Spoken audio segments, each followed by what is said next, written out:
Oh. Dan Williams here, Survive Outdoors. That is a fairly common occurrence of how to dislocate your shoulder. You pick up your backpack or something heavy, you raise your arm up, and you have a dislocated shoulder. A few other ways you can do this is you're walking down a trail and you fall, outstretched arm, you can dislocate your shoulder. So today we're going to talk about anterior dislocations of the shoulder and how to put those back in. However, this video is primarily for healthcare providers. It's very difficult to assess a broken shoulder versus a dislocated shoulder.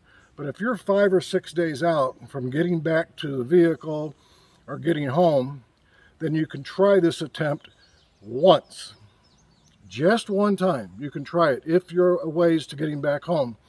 And then you're going to sling the arm, you're going to swath it, which means you're going to put something around the chest and the arm, and you're going to bring that person in. So what I'm going to do is I'm going to talk to my healthcare providers out there. I'm going to show you what I do on the trail, and we're going to start right now. All right, so what we're going to do is we're going to show you how to put in an anterior dislocated shoulder. However, this is going to be for EMTs, paramedics, healthcare providers, docs, and this is going to be an anterior dislocation that's on the trail. If you can get back in the first 24 hours, don't touch it. Bring it into the clinic, bring it into the emergency room.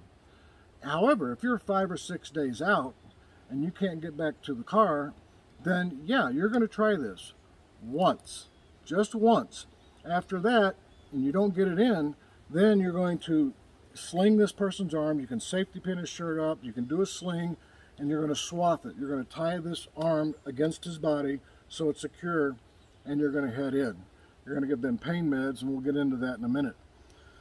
So that is what we're going to be doing here shortly. So, like right now. Bring in our mock patient. This is Justin. A tall drink of water, or a tall drink of beer, however you want to say it. So what we have here is Justin has probably just picked up his backpack, or he fell on the trail, and he's dislocated his shoulder. And you're going to try to figure out, is it dislocated or is it broke? Difficult to do. So one of the things you're going to look at both shoulders is this shoulder down lower. You're also going to reach in his armpit and see if you can feel the head of this humerus.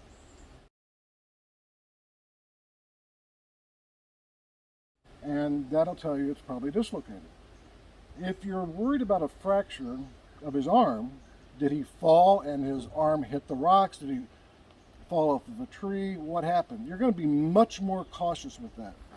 You can grab the top of his arm here securely, grab mid shaft here of his arm, move back and forth. If he hits you, it's probably broke. But a dislocated shoulder is also very painful. So I might add that's important to note. Now, you have a highway of nerves running down here. It's called the brachial plexus. 3 major nerves that make your hands and arm work.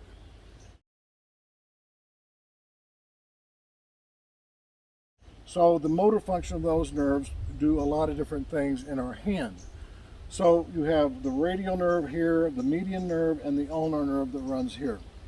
So the median nerve is the makes the thumb and index finger. What you're going to do is he's going to have the thumb and index like this, and you're going to say, hold it tight, don't let me pull through, don't let me. And his strength is awesome. So that nerve's intact. If it's not, and this is loose, and there's no damage here to his hand, then this nerve is probably impinged. The next one is the ulnar nerve, which is on the outside. The ulnar nerve is going to, his fingers are going to have him outstretched. Don't let me push him in, don't let me. And he's going to resist, and if he can't, then that means that nerve's intact. If these go in, not a good sign. So then you have the radial nerve, which comes all the way down on the outside, and this is wrist and finger extension. Bring your fingers up, bring them up, bring them up, bring them up. Awesome, he has strength. If he doesn't have strength here, that nerve is probably entrapped.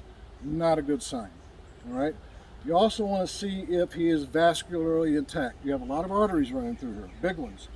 A couple about the size of my little finger. So you want to make sure that he has good blood flow. So you're going to check his pulse, you're going to look at his hand, his color, and you're going to make sure everything is still compared to the other hand. So you're going to compare color and you're going to see if they're intact. Okay, so that's that. So there are three methods you can use in the outdoors. One of those you're going to definitely need somebody else to help you with. So one of the most common is if you can find a tree like the one behind us here. This tree here, it's at an angle. Move that way right there. So you see that tree. If it's up high, it's got to be up high enough. So this is going to be a little bit of a pain. You've got to have a tree that's up at an angle, or you have to have a rock where his hand is not touching the ground. He's going to lay down on his belly on this tree. This is 21 pounds. If you saw the video, we measured this backpack. You're going to tie this backpack to his wrist and of the affected arm, and he's just going to lay there.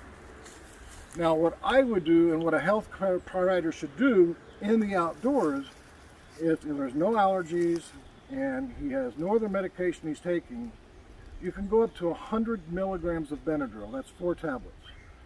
So what I'm doing, if I'm on the trail, he's got a dislocated arm, he's getting 4 ibuprofen, 800 milligrams. He's getting 4 Benadryl, 100 milligrams. He's getting 2 Tylenol, 1,000 milligrams. I'm going to wait 35 minutes, and then we're going to put this on his wrist. So the Benadryl is going to relax him. We're going to decrease his pain, and you're going to see this when he fatigues out and his shoulder starts to fatigue, goes right back in. But that has its limits. You got to find a tree. You got to have him above where this is not going to touch the ground, obviously. The other method, you really need to have another person. So what you're going to do is, ideally, you're going to take a coat, take a towel, something, and you're going to wrap it around his torso this way. Somebody's going to be standing there, holding traction on his torso. I am then going to take his arm. I'm going to have one hand on his wrist, and we're going to slowly pull. That person's just holding traction. I said we. I'm pulling slowly and gently. And it may take a good 5 to 10 minutes. Again, he's got the Benadryl ibuprofen in him, and I'm slowly pulling. And that's traction against resistance, and that is effective also. Now the one I use is the Hennepin technique, and on that one what we're going to do is, I had a lot of good success with this. So he's medicated. Turn that way. I take his arm.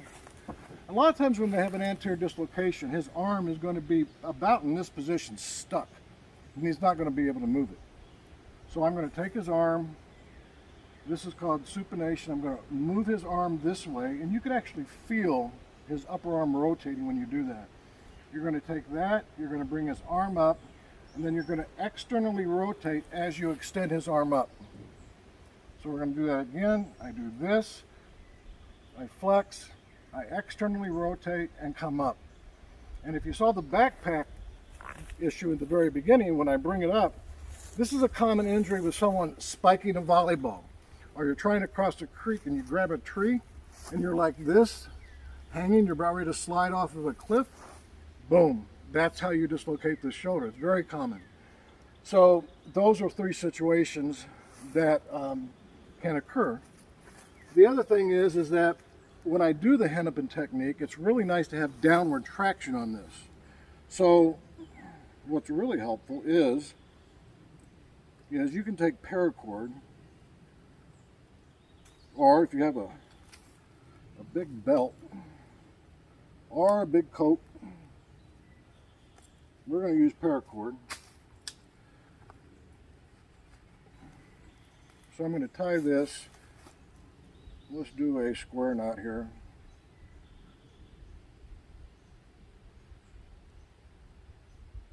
So you're going to tie that square knot, and then what you're going to do, it would be nice if this was longer.